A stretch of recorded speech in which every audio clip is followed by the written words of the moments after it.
Hello guys! Ayan, pumunta kami ng Kikar para magkasalo-salong kumain. Ay naku naman, bumuhos ang ulan. Ayan, takbuhan kami sa may malapit sa may pizza. Pero ito naman ang talagang iniintay sa Israel.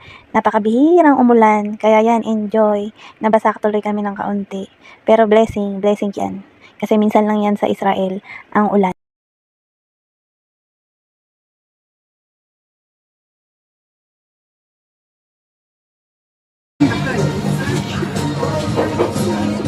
Magkakape kami.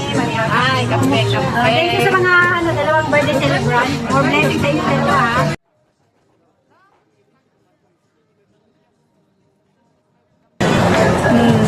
Kape-kape tayo.